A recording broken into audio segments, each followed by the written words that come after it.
ನಮಸ್ತೆ ವೀಕ್ಷಕರೇ, ನಿತ್ಯ ಜ್ಯೋತಿರ ವಾಸ್ತು ಭವಿಷ್ಯ ವಿಶೇಷ ನೇರ ಪ್ರಸಾರ ಕಾರ್ಯಕ್ರಮಕ್ಕೆ ಸ್ವಾಗತ. ನಾನು ಚಿತ್ರಶ್ರೀ. ದಿನಾಂಕ 30/10/2025 ಗುರುವಾರದ ಈ ದಿನ ಪಂಚಾಂಗ ತಿಥಿ ದ್ವಾದಶ ರಾಶಿಗಳ ದಿನ ಭವಿಷ್ಯದ ಒಟ್ಟಿಗೆ ಒಂದು ಧನುರಾಶಿಯ ವಿಚಾರಕ್ಕೆ ಸಂಬಂಧಪಟ್ಟಂತೆ ನವೆಂಬರ್ ತಿಂಗಳ ಮಾಸ ಭವಿಷ್ಯವನ್ನ ತಿಳಿಯೋಣ.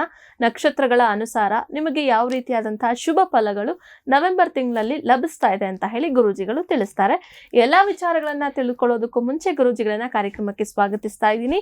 ಖ್ಯಾತ ಸಂಖ್ಯಾಶಾಸ್ತ್ರಜ್ಞರು, ರಿಟೆಕ್ ಖ್ಯಾತ ಸಂಖ್ಯಾಶಾಸ್ತ್ರಜ್ಞರು, ಪಂಚಭೂತ ವಾಸ್ತು ತಜ್ಞರು ಹಾಗೂ ಖ್ಯಾತ ಜ್ಯೋತಿಷಿಗಳು ಆದಂತಹ ಶ್ರೀ ಮಂಜುನಾಥ್ ಗುರೂಜಿಗಳು. ಗುರುಜಿ ನಮಸ್ತೆ, ಕಾರ್ಯಕ್ರಮಕ್ಕೆ ಸ್ವಾಗತ.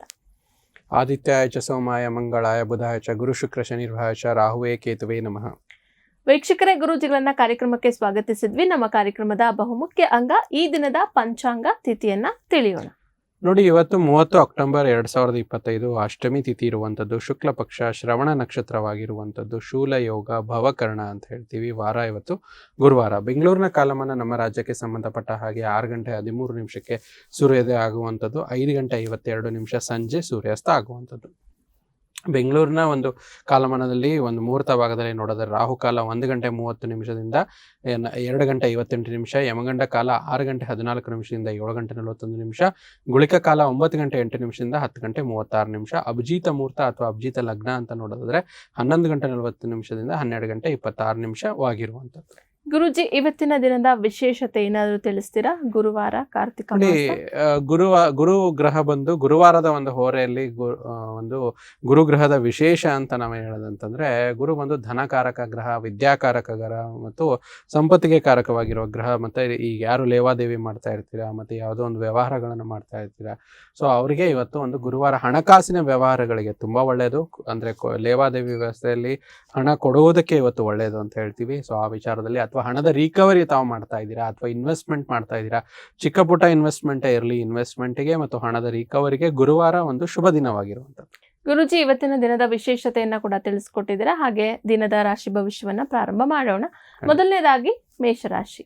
ಇಂದು ನೀವು ಹಣದ ಪ್ರಯೋಜನವನ್ನು ಪಡೆಯುವ ಸಾಧ್ಯತೆ ಇದೆ, ಆದರೆ ನಿಮ್ಮ ಕೋಪದ ಸ್ವಭಾವದಿಂದ ಇಂದು ಹಣ ಗಳಿಸುವಲ್ಲಿ ಸ್ವಲ್ಪ ವಿಫಲರಾಗಬಹುದು. ಅದಕ್ಕೆ ಶಾಂತವಾಗಿ ಜಾಸ್ತಿ ಇರಿ ಅಂತ ಹೇಳುವಂಥದ್ದು.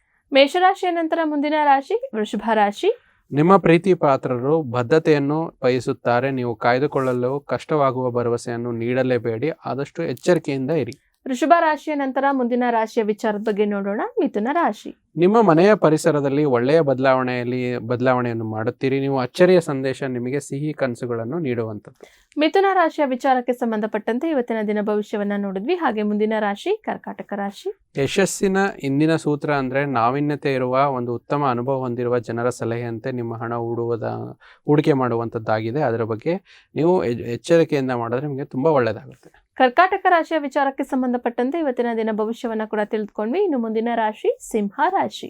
ಸಿಂಹರಾಶಿಯವರು ಸ್ನೇಹಿತರೊಂದಿಗೆ ಎಲ್ಲಿಗಾದರೂ ಹೊರಗಡೆ ಸುತ್ತಾಡಲು ಹೋಗುತ್ತಿದ್ರೆ ಹಣವನ್ನು ಚೆನ್ನಾಗಿ ಯೋಚಿಸಿ ಖರ್ಚು ಮಾಡಿ, ಇಲ್ಲದೆ ಹಣದ ನಷ್ಟ ಸಾಧ್ಯತೆ ಜಾಸ್ತಿ ಇರುತ್ತೆ. ಗುರುಜಿ, ಏನಾದರೂ ಪರಿಹಾರ ಸಿಂಹರಾಶಿಯವರಿಗೆ ಈ ದಿನದ ಮಟ್ಟಿಗೆ? ನೋಡಿ, ಆದಷ್ಟು ಹಣಕಾಸಿಗೆ ಸಂಬಂಧಿತ ಪರಿಹಾರ ಓಂ ಬೃಹಸ್ಪತಿಯೇ ನಮಃ ಅಂತೇಳಿ 108 ಬಾರಿ ಜಪ ಮಾಡಿ ಮನೆಯಿಂದ ಹೊರಗಡೆ ಹೊರಡೋದ್ರಿಂದ ಹಣಕಾಸಿನ ತೊಂದರೆ ಏನಾದರೂ ಏರ್ಪಡಾದರೂ ಕೂಡ ದೂರವಾಗುತ್ತೆ. ಇವತ್ತಿನ ಈ ದಿನದ ಮಟ್ಟಿಗೆ ಸಿಂಹ ರಾಶಿಯವರು ಇದನ್ನ ಮಾಡ್ಕೊಳ್ಳಿ ಅಂತ ಹೇಳ್ತಾ, ಗುರುಜಿ ಮುಂದಿನ ರಾಶಿ ಕನ್ಯಾ ರಾಶಿ. ಕನ್ಯಾ ರಾಶಿಗೆ ಸ್ವಲ್ಪ ಬಿಡುವಿಲ್ಲದ ಸಮಯ, ಹೆಚ್ಚು ಕೆಲಸದ ಒತ್ತಡ ಜಾಸ್ತಿ ಇರುತ್ತೆ. ಆದರೂ ಆರ್ಥಿಕವಾಗಿ ನೀವು ಅದೃಷ್ಟಶಾಲಿಗಳಾಗಿರ್ತೀರಾ. ಯಾವುದೇ ರೀತಿ ಹಣದ ಒಂದು ಆಯವ್ಯಯವನ್ನು ಮಾಡ್ಕೊಂಡ್ರೆ ಇವತ್ತು ದಿನ ನಿಮಗೆ ತುಂಬಾ ಎಕ್ಸಲೆಂಟ್ ಆಗಿರುತ್ತೆ. ಕನ್ಯಾ ರಾಶಿಯ ವಿಚಾರಕ್ಕೆ ಸಂಬಂಧಪಟ್ಟಂತೆ ಇವತ್ತಿನ ದಿನ ಭವಿಷ್ಯವನ್ನ ತಿಳಿದುಕೊಂಡಿದ್ದಾಯ್ತು. ಇನ್ನು ಮುಂದಿನ ರಾಶಿ ಬಗ್ಗೆ ನೋಡೋದಕ್ಕೂ ಮುಂಚೆ ಪ್ರಶ್ನಾ ಸಮಯ ಭಾಗದಲ್ಲಿ ನಮಗೆ ವೀಕ್ಷಕರು ಕಳುಹಿಸಿರುವಂತಹ ಪ್ರಶ್ನೆಯನ್ನ ಗುರುಜಿ ತಗೊಳ್ಳೋಣ. ಖಂಡಿತ. ಗುರುಜಿ, ಇವರು ತಮ್ಮ ಹೆಸರನ್ನ ತಿಳಿಸ್ತಾ ಇದ್ದಾರೆ. ಮನೀಶ್. ಜನ್ಮ ದಿನಾಂಕ ತಿಳಿಸ್ಲಾ ಗುರುಜಿ? ಹೇಳಿ. 7/8/2005. 7/8/2005.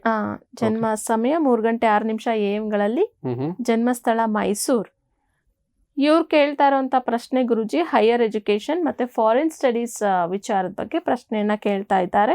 ಮನೀಶ್, ಸೊ ಮನೀಶ್ ಅವರು ಯಾರು ಪ್ರಶ್ನೆ ಕಳಿಸಿದ್ದಾರೆ, ಜಾತಕದ ಪ್ರಕಾರದಲ್ಲಿ ಭಾನುವಾರ ಹುಟ್ಟಿದಂಥದ್ದು, ಸಿಂಹ ರಾಶಿ, ಮಗ ನಕ್ಷತ್ರ ಬರುತ್ತೆ. ಸೊ ಇಲ್ಲಿ ತುಂಬ ವಿಶೇಷವಾಗಿ ನೋಡಿ, ಹೈಯರ್ ಎಜುಕೇಷನ್ಗೆ ಅಂತಂದರೆ ನಾವು ಚತುರ್ಥ ಪಂಚಮ ಭಾಗ್ಯಸ್ಥಾನ ಅಂತ ಹೇಳ್ತೀವಿ. ಸೊ ಆ ವಿಚಾರದಲ್ಲಿ ನೋಡೋದಾದರೆ ಇವರ ಜಾತಕದಲ್ಲಿ ಚತುರ್ಥಾಧಿಪತಿ ಕೂಡ ಚೆನ್ನಾಗಿದೆ, ಪಂಚಮಾಧಿಪತಿ ಕೂಡ ಚೆನ್ನಾಗಿದೆ, ಭಾಗ್ಯಾಧಿಪತಿ ಕೂಡ ಚೆನ್ನಾಗಿರುವಂಥದ್ದು. ಆದರೆ ಇವರಿಗೆ ನಡೀತಿರುವಂಥ ದಶಾ ಸ್ವಲ್ಪ ಮೀಡಿಯಮ್ ಆಗಿ ನಡೀತಾ ಇರುವಂಥದ್ದು.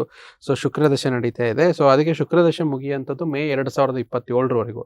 ಸೊ ತದನಂತರ ಇವರಿಗೆ ತುಂಬಾ ಒಳ್ಳೆಯ ಒಂದು ದಶೆಗಳು ಬರುವಂಥದ್ದು. ಅದು ಸೂರ್ಯ ಮಹಾದಶೆ. ಸೂರ್ಯ ಇವರಿಗೆ ಇಲ್ಲಿ ತೃತೀಯಾಧಿಪತಿಯಾಗಿ ದ್ವಿತೀಯ ಸ್ಥಾನದಲ್ಲಿ ಇರುವಂಥದ್ದು. ತುಂಬಾ ಒಂದು ಎಫರ್ಟ್ ಹಾಕಿ ಮುಂದೆ ಕಷ್ಟಪಟ್ಟು ಓದುವಂಥ ಎಲ್ಲ ಭಾಗ್ಯ ಇದೆ. ಏಕಾದಶದ ಭಾವದಲ್ಲಿ ಮಂಗಳ ಗ್ರಹ, ಯಾರ ಜಾತಕದಲ್ಲಿ ಏಕಾದಶ ಭಾವದಲ್ಲಿ ಯಾವ ಎಲ್ಲ ಗ್ರಹಗಳಿರುತ್ತೋ ಅದು ಖಂಡಿತ ಲಾಭ ತಂದುಕೊಡುತ್ತೆ, ವಿಶೇಷವಾಗಿ ಆಯಾ ಗ್ರಹಗಳ ಒಂದು ದಶಾಭುಕ್ತಿ ಕಾಲದಲ್ಲಿ. ಸೊ ಅದಕ್ಕೆ ಇವರಿಗೆ ಮನೇಶ್ವರಿಗೆ ತುಂಬ ಚೆನ್ನಾಗಿದೆ. ಸೊ ಅದ್ರ ಪ್ರಕಾರ ಪ್ರಯತ್ನ ಪಡಲಿ, ಆದರೆ ಒಂದು ವರ್ಷ ತಾಳ್ಮೆ ಇರಲಿ. ಆದಷ್ಟು ಎಜುಕೇಷನ್ಗೆ ಕಾರಕನಾದ ಗ್ರಹ ಬುಧನ ಮಂತ್ರ ಜಾಸ್ತಿ ಹೇಳುವಂಥದ್ದು, ಯಥೇಚ್ಛವಾಗಿ ಓಂ ಬುಧಾಯ ನಮಃ ಅಥವಾ ಓಂ ನಮೋ ಭಗವತೆ ವಾಸುದೇವಾಯ ಅಂತ ಮಾಡುವಂಥದ್ದು. ಅಥವಾ ನವಗ್ರಹಗಳಲ್ಲಿ ಬುಧ ನವಗ್ರಹದ ಮುಂದೆ ಒಂದು ಹೆಸರು ಕಾಳನ್ನಿಟ್ಟು ಪ್ರತಿ ಬುಧವಾರ ಹೋಗಿ 3 ಸುತ್ತ ಹಾಕಿ ಒಂದು ಬುಧನ ಮಂತ್ರ ಹೇಳುವಂಥದ್ದು. ಈ ರೀತಿ ಪರಿಹಾರಗಳು ಮಾಡಿಕೊಂಡ್ರೆ 2027 ನಂತರ ಇವರಿಗೆ ತುಂಬ ಚೆನ್ನಾಗಿ ಇರುವಂಥದ್ದು. ಸೊ ಮನೀಶ್ ಅವರು ನಮಗೆ ಪ್ರಶ್ನೆಯನ್ನ ಕಳುಹಿಸಿದ್ರಿ. ನಿಮ್ಮ ಒಂದು ಫಾರಿನ್ ಸ್ಟಡೀಸ್ ಹಾಗೆ ಹೈಯರ್ ಎಜುಕೇಶನ್ ವಿಚಾರಕ್ಕೆ ಸಂಬಂಧಪಟ್ಟಂತೆ ಗುರುಜಿಗಳು ಸವಿವರವಾಗಿ ತಿಳಿಸಿದ್ದಾರೆ. ಪರಿಹಾರ ಭಾಗವಾಗಿ ಏನು ತಿಳಿಸಿದ್ದಾರೆ ಅದನ್ನು ಖಂಡಿತ ಮಾಡ್ಕೊಳ್ಳಿ, ಒಳ್ಳೆಯದಾಗಲಿ ಅಂತ ಹೇಳ್ತಾ, ವೀಕ್ಷಕರೇ ನೀವು ಸಹ ಇದೇ ರೀತಿಯಾಗಿ ನಮ್ಮ ವಾಟ್ಸಪ್ ನಂಬರ್ ಲಾಸ್ಟ್ 555 ಏನು ನಂಬರ್ ಡಿಸ್ಪ್ಲೇ ಆಗ್ತಾ ಇದೆ ಆ ನಂಬರ್ಗೆ ನೀವು, ಅದು ವಾಟ್ಸಪ್ ನಂಬರ್ ಆಗಿರುತ್ತೆ, ಆ ನಂಬರ್ಗೆ ನೀವು ನಿಮ್ಮ ಜನ್ಮ ದಿನಾಂಕ, ಜನ್ಮ ಸಮಯ, ಜನ್ಮಸ್ಥಳ, ನೀವು ಕೇಳಲು ಬಯಸುವಂತಹ ಪ್ರಶ್ನೆನ ನಮಗೆ ವಾಟ್ಸಪ್ ಮಾಡಿದರೆ ಖಂಡಿತ ಗುರೂಜಿಗಳು ಪರಿಹಾರವನ್ನ ತಿಳಿಸ್ಕೊಡ್ತಾರೆ. ಹಾಗೆ ಅದು ಸರಳ ಮತ್ತೆ ಸುಲಭವಾಗಿರುತ್ತೆ, ಇದನ್ನ ನೆನ್ಪಿಟ್ಕೊಳ್ಳಿ ಅಂತ ಹೇಳ್ತಾ, ಗುರುಜಿ ನಾವು ಕನ್ಯಾ ರಾಶಿಯವರಿಗೆ ದಿನ ಭವಿಷ್ಯವನ್ನ ನೋಡಿದ್ವಿ. ಮುಂದಿನ ರಾಶಿ ತುಲಾ ರಾಶಿ. ನೋಡಿ, ಇವತ್ತು ತುಲಾ ರಾಶಿಯವರಿಗೆ ತುಂಬಾ ಒಂದು ಒಳ್ಳೆಯ ದಿನ. ನಿಮಗೆ ಆದಷ್ಟು ಸ್ವಲ್ಪ ದೇಹದಲ್ಲಿ ಉಷ್ಣತೆ ಜಾಸ್ತಿ ಆಗ್ಬೋದು, ಸ್ವಲ್ಪ ಆರೋಗ್ಯದಲ್ಲಿ ಗಮನ ಇರಲಿ. ಒತ್ತಡದಿಂದ ಕೂಡಿರುತ್ತೆ, ಅದಕ್ಕೆ ಆದಷ್ಟು ಸಮಾಧಾನಕರವಾಗಿ ಶಾಂತಿಯುತ ಆಗಿದ್ರೆ ದಿನ ಚೆನ್ನಾಗಿ ಇರುತ್ತೆ. ತುಲಾ ರಾಶಿಯ ನಂತರ ಮುಂದಿನ ರಾಶಿಯ ಬಗ್ಗೆ ನೋಡ್ತಾ ಹೋಗೋಣ. ವೃಶ್ಚಿಕ ರಾಶಿಯವರಿಗೆ ಗುರುವಾರದ ದಿನ ಭವಿಷ್ಯ ಏನಿದೆ ತಿಳಿಯೋಣ. ನೋಡಿ, ವೃಶ್ಚಿಕ ರಾಶಿಯವರಿಗೆ ನೀವು ಉಚಿತ ಸಮಯವನ್ನು ಬಳಸ್ತಿರ್ತೀರಾ. ಕೆಲವು ಸಮಯದಲ್ಲಿ ಪೂರ್ಣಗೊಳ್ಳದ ಕೆಲಸಗಳನ್ನು ಪೂರ್ಣಗೊಳಿಸಲು ಪ್ರಯತ್ನಿಸ್ತೀರಾ. ಅಂದರೆ ಇವತ್ತಿನ ಫ್ರೀ ಟೈಮಿಂಗಲ್ಲಿ ಯಾವುದು ಅನ್ಫಿನಿಶ್ಡ್ ವರ್ಕ್ ಇರುತ್ತೆ ಅದು ಕಂಪ್ಲೀಟ್ ಆಗುತ್ತೆ. ವೃಶ್ಚಿಕ ರಾಶಿಯ ನಂತರ ಮುಂದಿನ ರಾಶಿ ಧನುರ್ ರಾಶಿ. ನಿಮ್ಮ ಕೆಲಸದೊಂದಿಗೆ ವಿರಾಮವನ್ನು ತೆಗೆದುಕೊಂಡು ನೀವು ಸ್ವಲ್ಪ ಸಮಯವನ್ನು ನಿಮ್ಮ ಜೀವನ ಸಂಗಾತಿಯೊಂದಿಗೆ ಕಳೆಯಬಹುದು. ಅದರಿಂದ ನಿಮಗೆ ಆಹ್ಲಾದಕರ ವಾತಾವರಣ ಉಂಟಾಗುತ್ತೆ. ಧನುರಾಶಿಯ ವಿಚಾರಕ್ಕೆ ಸಂಬಂಧಪಟ್ಟಂತೆ ಇವತ್ತಿನ ದಿನ ಭವಿಷ್ಯವನ್ನ ತಿಳ್ಕೊಂಡಿದ್ದಾಯ್ತು. ಇನ್ನು ಮುಂದಿನ ರಾಶಿ ಮಕರ ರಾಶಿ.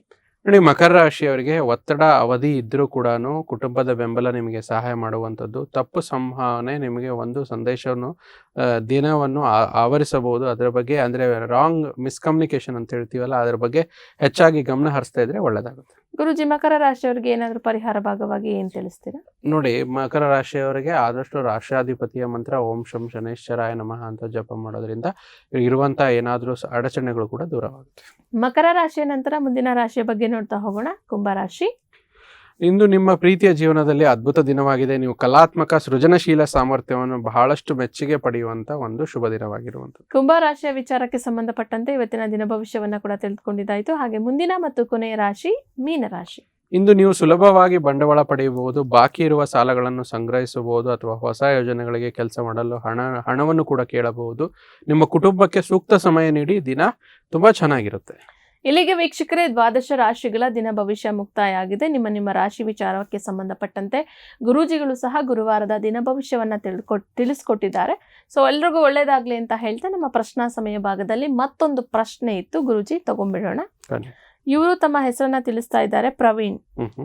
ಜನ್ಮ ಸ್ಥಳ ಹೈದರಾಬಾದ್, ಜನ್ಮ ದಿನಾಂಕ 23/6/96, 3:06 PM ಗುರೂಜಿ. ಇವ್ರು ಕೇಳ್ತಾ ಇರೋ ಪ್ರಶ್ನೆ ಜಾಬ್ ಚೇಂಜಿಂಗ್ ಮತ್ತೆ ಫಿನಾನ್ಷಿಯಲ್ ಸ್ಟೆಬಿಲಿಟಿ ವಿಚಾರಕ್ಕೆ ಸಂಬಂಧಪಟ್ಟಂತೆ ಪ್ರಶ್ನೆಯನ್ನ ಕೇಳಿದ್ದಾರೆ.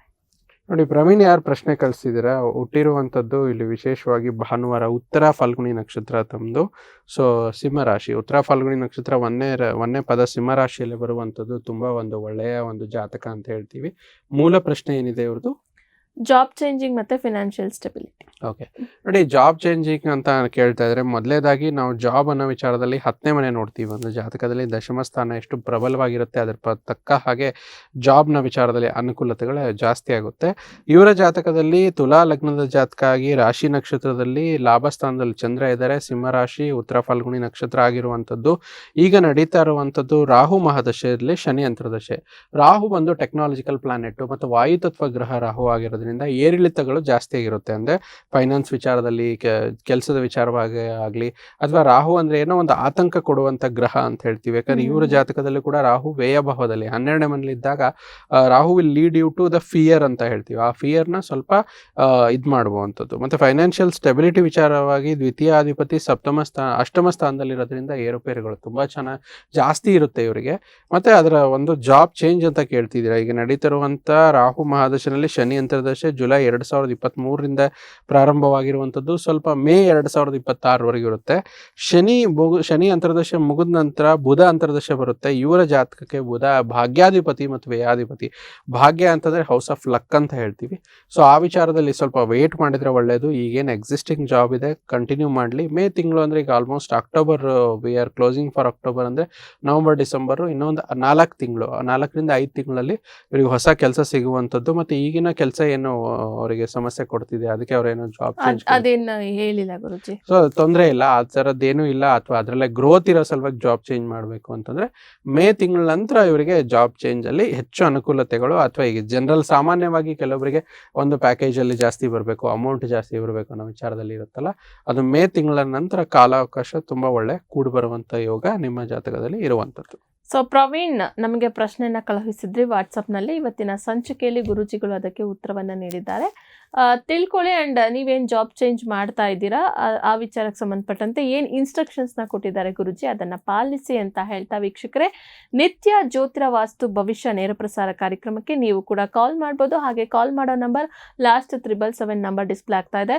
ಹಾಗೆ ವಾಟ್ಸಪ್ಗೆ ಪ್ರಶ್ನೆಯನ್ನು ಕಳಿಸೋ ನಂಬರ್ ಅದರ ಪಕ್ಕ ಲಾಸ್ಟ್ 555 ಏನಿದೆ ಆ ನಂಬರ್ಗೆ ನೀವು ವಾಟ್ಸಪ್ಗೆ ಪ್ರಶ್ನೆಯನ್ನು ಕಳುಹಿಸ್ಬೋದು ಅಂತ ಹೇಳ್ತಾ, ಧನುರಾಶಿಯವರು ನವೆಂಬರ್ ಮಂತಿನ ಒಂದು ಮಾಸ ಭವಿಷ್ಯದ ವಿಚಾರಕ್ಕೆ ಸಂಬಂಧಪಟ್ಟಂತೆ ನವಗ್ರಹಗಳ ಗೋಚಾರದ ಪ್ರಭಾವ ಎಷ್ಟರ ಮಟ್ಟಿಗಿದೆ, ಅದರ ಒಂದು ಪ್ರಭಾವ ನಿಮಗೆ ಯಾವ ರೀತಿಯಾಗಿ ಬೀರ್ತಾ ಇದೆ, ನೀವು ಯಾವ ಕ್ಷೇತ್ರದಲ್ಲಿ ಸಕ್ರಿಯರಾಗಿದ್ದೀರಾ ಆ ಕ್ಷೇತ್ರದಲ್ಲಿ ಉನ್ನತ ಫಲಗಳನ್ನ ಕೊಡುತ್ತಾ ಗುರುಜಿಗಳನ್ನ ಕೇಳೋಣ. ಗುರುಜಿ, ಧನುರಾಶಿಯ ವಿಚಾರಕ್ಕೆ ಸಂಬಂಧಪಟ್ಟಂತೆ ನವೆಂಬರ್ ತಿಂಗಳ ಮಾಸ ಭವಿಷ್ಯ ಅಂದ್ರೆ ಈಗ ಏನು ನವಗ್ರಹಗಳ ಗೋಚಾರದ ಪ್ರಭಾವ ಧನುರಾಶಿಯವರಿಗೆ ಯಾವ ರೀತಿಯಾಗಿದೆ, ಅದರ ಒಂದು ಆಧಾರದ ಮೇಲೆ ರಾಶಿಫಲ ಏನ್ ತಿಳಿಸುತ್ತೆ?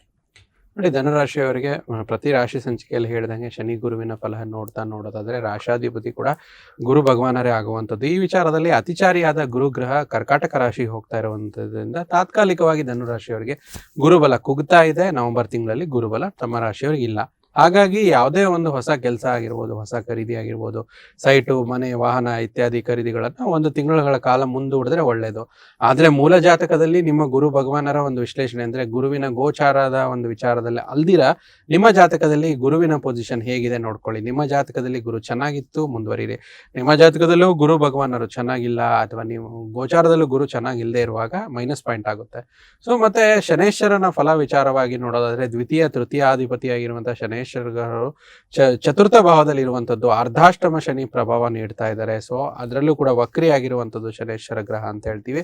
ಆದ್ದರಿಂದ ನಿಮ್ಮ ಧೈರ್ಯ, ಸಾಹಸ, ಪರಾಕ್ರಮಕ್ಕೆ ಅಧಿಪತಿಯಾಗಿ ಇರುವುದರಿಂದ ಸ್ವಲ್ಪ ಕೆಲಸ ಕಾರ್ಯಗಳನ್ನು ನಿಧಾನ, ಎಷ್ಟೇ ಪ್ರಯತ್ನ ಪಟ್ಟರು ಬೇಗ ಫಲಿಸುವುದಿಲ್ಲ, ನಿಧಾನತೆಯಿಂದ ಆಗುತ್ತೆ, ತಾಳ್ಮೆಯಿಂದ ಇರಿ ಅಂತ ಹೇಳ್ತೀನಿ. ಹಾಗಾಗಿ ಎಂದಿನಂತೆ ಶನೇಶ್ವರನ ವಿಚಾರವಾಗಿ ಸ್ವಲ್ಪ ಹೆಚ್ಚಾಗಿ ಇದ್ದಿರೋದ್ರಿಂದ ನಿಧಾನ ಗತಿಯಿಂದ ಆಗ್ತಿರೋದ್ರಿಂದ ಶನಿ ಚಾಲಿಸ ಹೇಳುವಂಥದ್ದು, ಶನೇಶ್ವರ ಸ್ವಾಮಿ ದೇವಸ್ಥಾನಕ್ಕೆ ಭೇಟಿ ಮಾಡುವಂಥದ್ದು, ಸ್ವಾಮಿಯ ದರ್ಶನ ಮಾಡಿ ಆಶೀರ್ವಾದ ಪಡ್ಕೊಳ್ಳುವಂಥದ್ದು, ದೇವರ ಆಶೀರ್ವಾದ ಪಡೆದುಕೊಂಡು ಆ ಒಂದು ಮಂತ್ರಗಳನ್ನು ಶನಿ ಚಾಲಿಸ, ಹನುಮಾನ್ ಚಾಲಿಸ ಹೇಳಿದ್ರೆ ತುಂಬ ಒಳ್ಳೆಯದಂತ ಹೇಳ್ತೀವಿ. ಇನ್ನು ಉಳಿದಂತೆ ಅಯನ ಶಯನ ಭೋಗಕ್ಕೆ ಅಧಿಪತಿಯಾದ ಮಂಗಳ ಗ್ರಹರು ಸ್ವಕ್ಷೇತ್ರಕ್ಕೆ ಬರುವಂಥದ್ದು, ಇದು ವಿಪರೀತ ರಾಜಯೋಗದ ಒಂದು ಸೃಷ್ಟಿ ಉಂಟಾಗುವಂಥದ್ದು. ಇನ್ನು ಉಳಿದಂತೆ ಗುರು ಒಂದು ಗೋಚಾರದ ಫಲವಾಗಿ ಶುಕ್ರ ಲಾಭಾಧಿಪತಿ ಗ್ರಹ ಆಗಿ ಲಾಭ ಸ್ಥಾನದಲ್ಲೇ ಬರುವಂಥದ್ದು ಒಂದು ಒಳ್ಳೆಯ ಖುಷಿ ಮತ್ತು ಶುಭ ವಿಚಾರ ಅಂತ ಹೇಳ್ತೀವಿ. ನವೆಂಬರ್ 17ನೇ ತಾರೀಕು ನಂತರ ಭಾಗ್ಯಾಧಿಪತಿಯಾದ ಸೂರ್ಯ ಗ್ರಹರು ಕೂಡ ವ್ಯಯ ಸ್ಥಾನಕ್ಕೆ ಬರುವುದರಿಂದ ಸ್ವಲ್ಪ ನಿಮಗೆ ಅದೃಷ್ಟದ ಕೊರತೆ, ದೈವಾನುಗ್ರಹ ಕಮ್ಮಿ ಆಗುವಂಥದ್ದು, ಅದರ ಬಗ್ಗೆ ಸ್ವಲ್ಪ ಎಚ್ಚರಿಕೆಯಿಂದ ಇರಬೇಕು ಅಂತ ಹೇಳ್ತೀವಿ. ಈ ರೀತಿ ಒಂದು ಗೋಚಾರದಲ್ಲಿ ನವಗ್ರಹಗಳ ಗೋಚಾರ ನಿಮ್ಮ ರಾಶಿ, ಅದರಲ್ಲಿ ಧನುರಾಶಿಯವರಿಗೆ ಪ್ರಭಾವ ಬೀರುವಂಥದ್ದು ಆಗಿರುತ್ತೆ. ಗುರುಜಿ, ಇನ್ನು ಕೂಡ ಮುಂದುವರೆದು ನೋಡೋದಾದ್ರೆ ನವಗ್ರಹಗಳ ವಿಸ್ತೃತ ಗೋಚಾರದ ಪ್ರಭಾವ ಎಷ್ಟರ ಮಟ್ಟಿಗೆ ಧನುರಾಶಿಯವರಿಗೆ ಬೀರ್ತಾ ಇದೆ, ಹೇಗೆ ಅಂತ ಹೇಳಿ. ನೋಡಿ, ವಿಸ್ತೃತವಾಗಿ ನವಗ್ರಹಗಳ ಗೋಚಾರದಲ್ಲಿ ಮೊದಲನೇದಾಗಿ ಮಂಗಳ ಗ್ರಹದ ವಿಚಾರವಾಗಿ ನೋಡೋದಾದ್ರೆ ವ್ಯಯಸ್ಥಾನಾಧಿಪತಿಯಾದ ಮಂಗಳ ಗ್ರಹ ವ್ಯಯಸ್ಥಾನಕ್ಕೆ ಬರುವಂಥದ್ದು ಇದು ಒಂದು ರುಚಿಕ ಮಹಾಪುರುಷ ಯೋಗ ಅಂತ ಒಂದು ಒಳ್ಳೆಯ ಯೋಗ ಸೃಷ್ಟಿಯಾಗ್ತಿದೆ, ಅಂದ್ರೆ ಈ ಒಂದು ರಾಶಿಯವರಿಗೆ ಅಂತ ಹೇಳ್ತೀವಿ.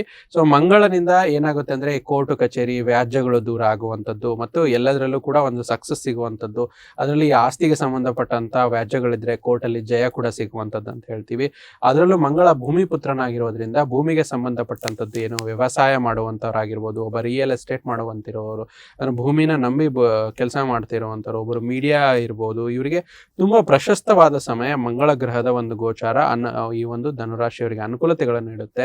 ಈ ವಿಚಾರದಲ್ಲಿ ಒಳ್ಳೆಯ ಒಂದು ಅನುಕೂಲ. ಅದಲ್ದಿರ ಮತ್ತು ಸೈನಿಕರಾಗಿರ್ಬೋದು, ಪೊಲೀಸರಾಗಿರ್ಬೋದು, ಒಬ್ಬ ಡಿಫೆನ್ಸ್ ಪರ್ಸನ್ ಆಗಿರ್ಬೋದು, ಅದರಲ್ಲಿ ಡಿಟೆಕ್ಟಿವ್ ಅಂದ್ರೆ ಪತ್ತೆದಾರಿ ಕೆಲಸ ಮಾಡ್ತಿರುವಂತವ್ರು, ಜರ್ನಲಿಸಂ ಮಾಡ್ತಾ ಇರೋರಿಗೆ ಎಲ್ಲಾ ಕಾರ್ಯಚಟುವಟಿಕೆಗಳಲ್ಲಿ ಧನುರಾಶಿಯವರಿಗೆ ತುಂಬಾ ಚೆನ್ನಾಗಿರುತ್ತೆ ಈ ಒಂದು ನವೆಂಬರ್ ಮಾಸ ಅಂತ ಹೇಳ್ತೀವಿ. ಇನ್ನು ರಾಶಿಯಿಂದ ಸಪ್ತಮ ಮತ್ತು ದಶಮಾಧಿಪತಿಯಾಗಿರುವಂತಹ ಬುಧ ಗ್ರಹರು ಕೂಡ 12ನೇ ಮನೆಯಲ್ಲಿರುವಂತದ್ದು ಸ್ವಲ್ಪ ಸಮಾಧಾನಕರವಾಗಿರೋದಿಲ್ಲ. ಆದ್ರೆ 23ನೇ ತಾರೀಕು ನಂತರ ಬುಧ ನಿಮ್ಗೆ ತುಂಬಾ ಚೆನ್ನಾಗಿ ಒಳ್ಳೆ ಫಲಗಳನ್ನ ಅನುಕೂಲತೆಗಳನ್ನ ನೀಡ್ತಾರೆ. ಅದೇ ರೀತಿ ಧನುರಾಶಿಯವರು ಯಾವುದೇ ಒಂದು ಕೆಲಸದಲ್ಲಾಗಿರ್ಬೋದು, ಒಬ್ಬ ಕೆಲಸಗಾರರಾಗಿರ್ಬೋದು, ಉದ್ಯೋಗಸ್ಥರಾಗಿರ್ಬೋದು, ವ್ಯಾಪಾರದಲ್ಲಿದ್ರೆ ಯಾವುದೇ ಬದಲಾವಣೆ ಈ ಒಂದು ಮಾಸದಲ್ಲಿ ಮಾಡಬೇಡಿ, ಸ್ವಲ್ಪ ಮುಂದೂಡಿದ್ರೆ ಒಳ್ಳೇದಂತ ಹೇಳ್ತೀವಿ.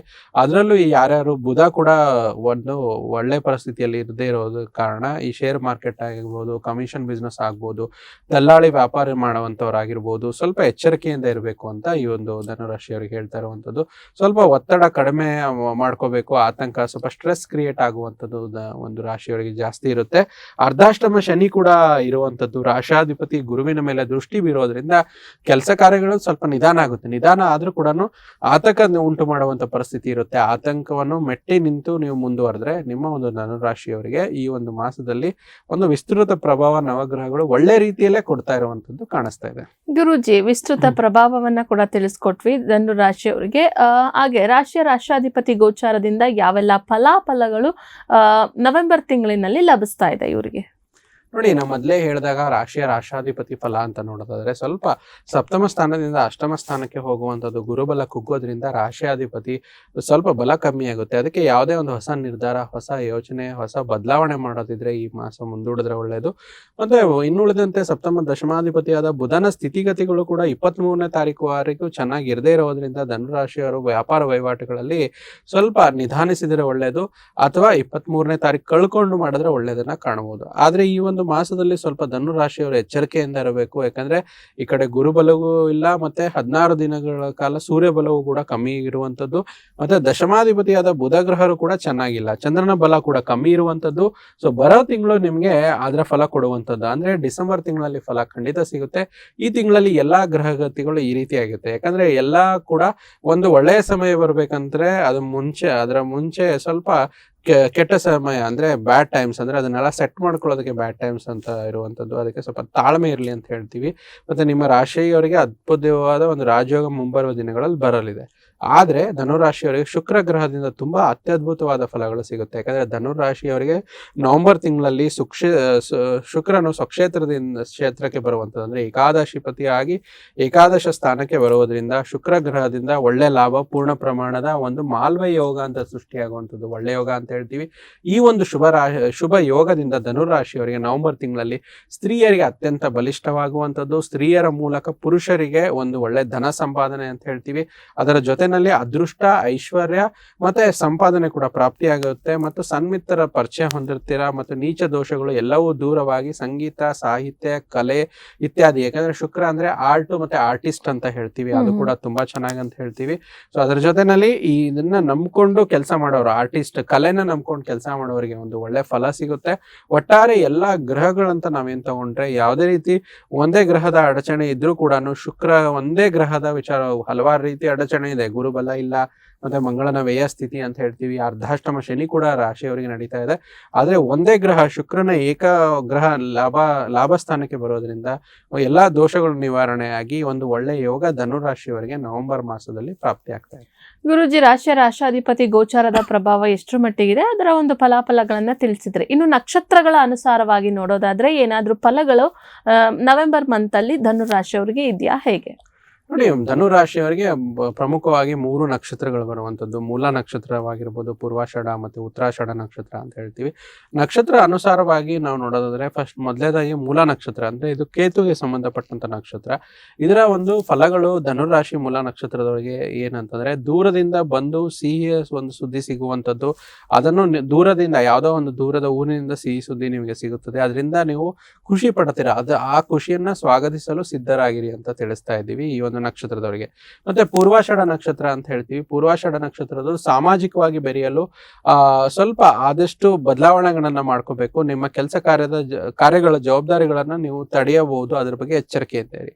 ಉತ್ತರಾಷಾಢ ನಕ್ಷತ್ರ ಈ ಒಂದು ಧನುಸ್ ರಾಶಿಯವರಿಗೆ ನಿಮ್ಮ ಒಂದು ಹೊಸ ಮಿತ್ರರ ಬಗ್ಗೆ ಕಾಳಜಿ ಹೆಚ್ಚಾಗುವಂಥದ್ದು, ಪ್ರೀತಿ ಹೆಚ್ಚಾಗುವಂಥದ್ದು, ಒಂದು ಕೇರ್ ಲವ್ ಅಂತ ಹೇಳ್ತೀವಲ್ಲ, ನಿಮ್ಮ ಒಂದು ಫ್ರೆಂಡ್ಶಿಪ್ ಅಲ್ಲಿ ತುಂಬಾ ಚೆನ್ನಾಗುವಂಥದ್ದು ನೋಡ್ತೀವಿ. ಅಂದ್ರೆ ಪ್ರಮುಖ 3 ನಕ್ಷತ್ರಗಳ ಅನುಸಾರವಾಗಿ ರಾಶಿಫಲ ಒಂದ್ ಕಡೆ ಫಲ ಕೊಟ್ರೆ, ನಕ್ಷತ್ರ ಅನುಸಾರವಾಗಿ ರಾಶಿಫಲ ಅದು ಕೂಡ ಒಂದು ಫಲನೇ ಆಗಿರೋದ್ರಿಂದ ಈ ರೀತಿ ಬರುತ್ತೆ. ಪರಿಹಾರಗಳಂತ ನೋಡಿದಾಗ ಆದಷ್ಟು ಸ್ವಲ್ಪ ಧನುರ್ ರಾಶಿಯವರಿಗೆ ಏನಾಗುತ್ತೆ ಅಂದ್ರೆ, ರಾಶಿಯಾಧಿಪತಿನೇ ಸ್ವಲ್ಪ ಕುಗ್ಗುತ್ತಾ ಇದ್ದಾರೆ. ಅಂದ್ರೆ ತಾತ್ಕಾಲಿಕವಾಗಿ ಗುರುಬಲ ಕಮ್ಮಿ ಆಗ್ತಾ ಇದೆ. ಆ ಗುರುಬಲದ ವಿಚಾರವಾಗಿ ನಾವು ಹೇಳೋದೇನಂತಂದ್ರೆ, ನಾವು ಆದಷ್ಟು 108 ಬಾರಿ ಒಂದು ಗುರುವಿಗೆ ಸಂಬಂಧಪಟ್ಟಂತ ದೇವಸ್ಥಾನಕ್ಕೆ, ಗುರು ರಾಘವೇಂದ್ರ ಸ್ವಾಮಿ ಅಥವಾ ದತ್ತಾತ್ರೇಯರ ದೇವಸ್ಥಾನ ಈ ರೀತಿ ಹೋಗುವಂಥದ್ದು ಒಳ್ಳೇದು. ಅಥವಾ ಇಷ್ಟ ದೇವರ ಮಂತ್ರಗಳನ್ನ, ಕೆಲವರಿಗೆ ನೋಡಿ ಆಂಜನೇಯ ಸ್ವಾಮಿ ಇಷ್ಟ ಇರ್ತಾರೆ, ಕೆಲವರಿಗೆ ರಾಮ ಇಷ್ಟ ಇರ್ತಾರೆ, ಕೆಲವರಿಗೆ ಸಾಯಿಬಾಬಾ ಇಷ್ಟ ಇರ್ತಾರೆ. ಅವರಿಗೆ ಒಂದು ಈ ಸಾಯಿಬಾಬಾ ಅಂದ್ರೆ ಓಂ ಸಾಯಿರಾಮ್ ಅಂತ ಹೇಳ್ತೀವಿ, ಅಥವಾ ಶ್ರೀರಾಮ್ ಜೈ ರಾಮ್ ಜೈ ಜೈ ರಾಮ್ ಅಂತ ಈ ರೀತಿ ಪುಸ್ತಕದಲ್ಲಿ 108 ಬಾರಿ ಬರೆಯುವಂಥದ್ದು ಧನುರಾಶಿಯವರಿಗೆ ತುಂಬಾ ಅನುಕೂಲತೆಗಳನ್ನ ತಂದುಕೊಡುತ್ತೆ. ಅದಲ್ದಿರ ಇನ್ನು ಪರಿಹಾರ ಭಾಗವಾಗಿ ಇನ್ನೂ ಸ್ವಲ್ಪ ಇನ್ನೂ ಅದು ಮಾಡಕ್ ಆಗಲ್ಲ ಅಂದವರಿಗೆ, ಬಡವರಿಗೆ ಅಥವಾ ನಿಸ್ಸಹಾಯಕರಿಗೆ ಅಂದ್ರೆ ಧನುರಾಶಿಯವರು ಏನ್ ಮಾಡ್ಬೇಕು, ಹೊದಿಕೆಗಳನ್ನು ನೀಡುವಂಥದ್ದು. ಯಾಕಂದ್ರೆ ಈಗ ಚಳಿಗಾಲ ಬಂತಲ್ವಾ, ಆ ವಿಚಾರದಲ್ಲಿ ಹೊದಿಕೆಗಳನ್ನ ನೀಡಿದಾಗ ಅದರ ಒಂದು ಪರಿಹಾರ ಅತ್ಯಧಿಕವಾಗುತ್ತೆ. ಒಂದು ಅಕ್ಕಿಯನ್ನು ನೀಡಬಹುದು, ಮತ್ತೆ ಇದರಿಂದ ಕೂಡ ತುಂಬಾ ಒಳ್ಳೇದಾಗುತ್ತೆ.